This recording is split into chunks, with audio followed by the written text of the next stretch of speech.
eventos que hemos tenido. Ayer comenzamos con las mesas de dimensión constitucional y histórica, y el día de hoy vamos a tener a excelentes participantes, expositores de alto renombre. Para poder comenzar el día de hoy vamos a tener la mesa de dimensión económica, que nos va a hablar varios puntos del entorno económico en este periodo del Bicentenario. Y para aperturar el día de hoy vamos a recibir las palabras del jefe del Fondo Editorial del Congreso, el doctor Carlos Cabanillas León. Buenas tardes a los presentes, gracias por su llegada y por estar acá. Para nosotros es un gran honor, por supuesto, tener a tamaños invitados y para tocar temas que, si bien son históricos, nos traen nuevamente a la coyuntura una y otra vez, ¿no? Ahora que se debate tanto temas como la bicameralidad, las constituciones, el Estado de Derecho en general, bueno, abordamos un poco el sentido histórico del mismo, ¿no? Hemos querido hablar de estos coloquios como un proceso del Bicentenario, porque como muchos de ustedes saben, el Bicentenario viene de atrás, viene desde el grito de Seda, podríamos rastrearlo desde los próceres, desde los ideólogos que escribieron, ¿no? A favor. Y además es un proceso que continúa, ¿no? Si bien el año pasado fue la fecha central, este año es una fecha no menos importante, es el bicentenario del Congreso y de la primera Constitución. Voy a leer un poco este contexto como para ponernos en auto de lo que implica eso, ¿no? Porque claro, cuando San Martín declara la independencia, según cuentan los cronistas, inmediatamente habla de tres secretarías, que podrían ser tres ministerios posteriores, ¿no? Cancillería, Hacienda y Guerra, ¿no? Pero el grueso de ministerios se comienza a crear más bien el año siguiente también, ¿no? Que es cuando se instala este famoso Congreso Constituyente. Vamos a un poco andar sobre ese y otros temas con los invitados acá presentes, pero solo quería mencionar eso para tenerlo en cuenta, ¿no? Es un proceso que no para y que este año es quizá algo más importante, ¿no? No solo porque estamos acá en el Congreso, sino porque, digamos, le da la materialidad al Estado, ¿no? Sin mayor introducción, quería dar el paso a la doctora Arauz y pido un aplauso por su presencia y la de los invitados.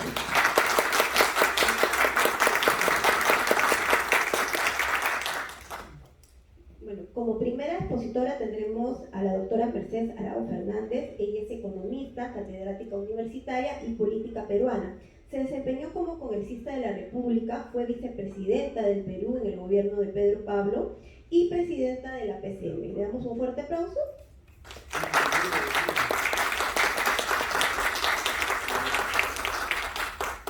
Muchísimas gracias por esta invitación. Para mí es un honor volver a visitar la casa del pueblo, verdaderamente.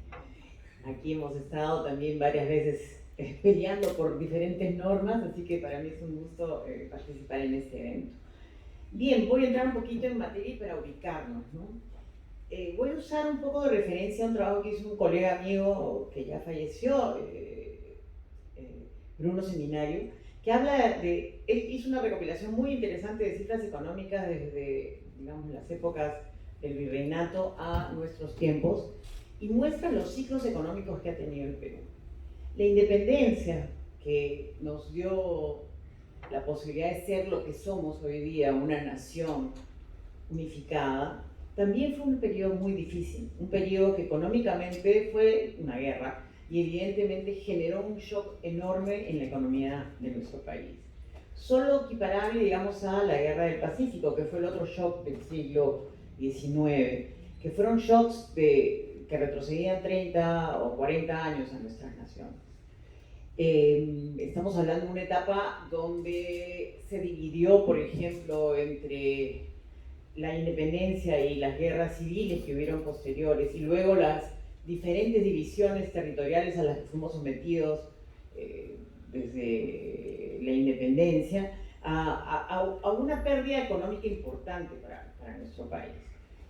Es realmente después de la guerra y es con la República Aristocrática que el Perú comienza a generar, digamos, el fenómeno económico más importante, que es el Perú que comenzamos a conocer hoy. Es un país que es con esta República Aristocrática, que es alrededor de fines del siglo XIX, comienzos del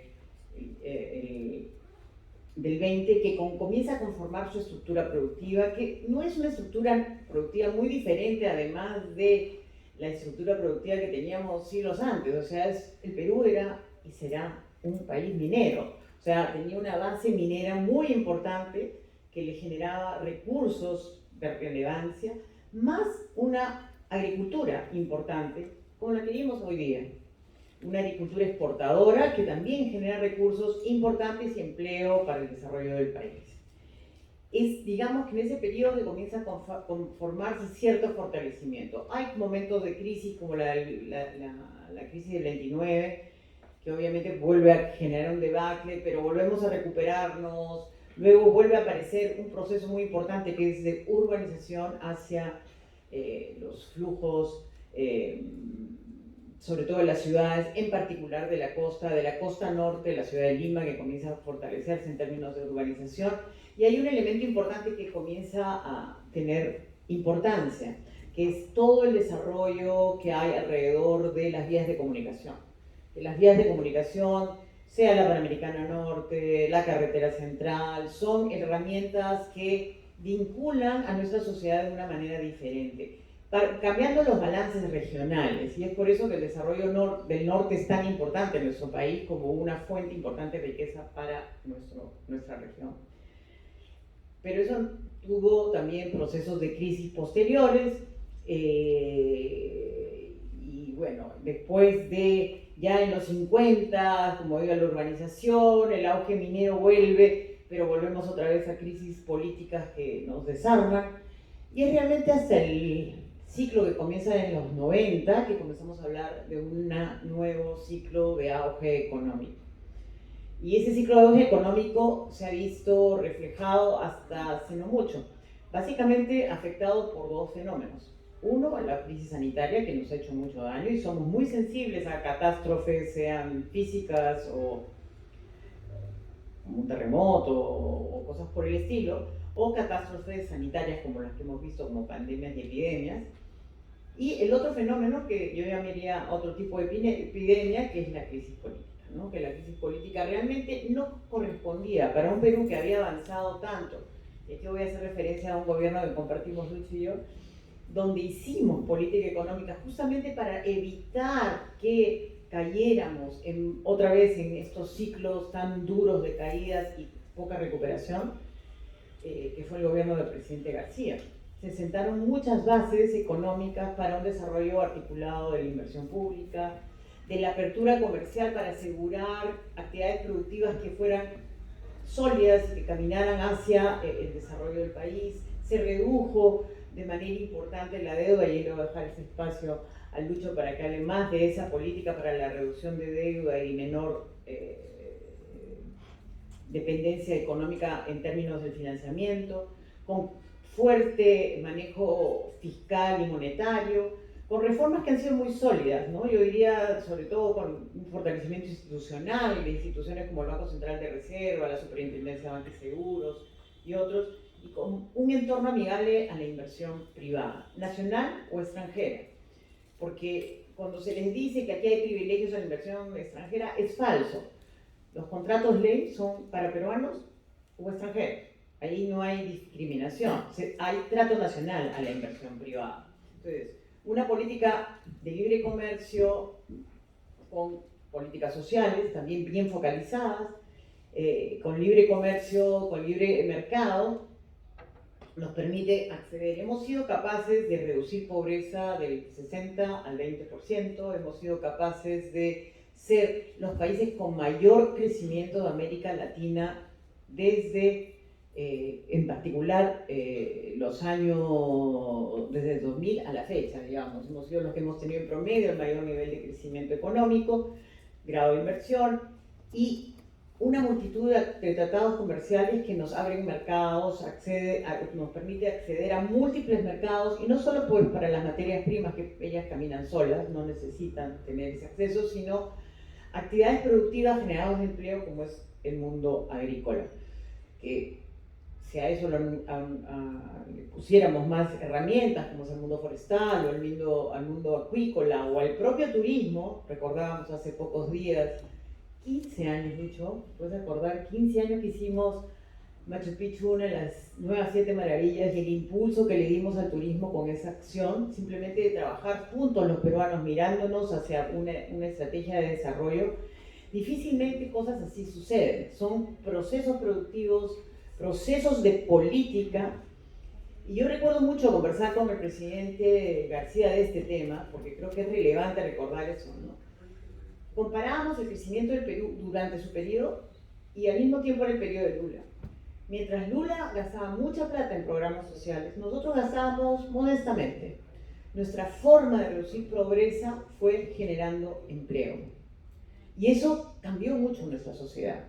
Y eso hizo posible que siguiéramos creciendo en los años siguientes.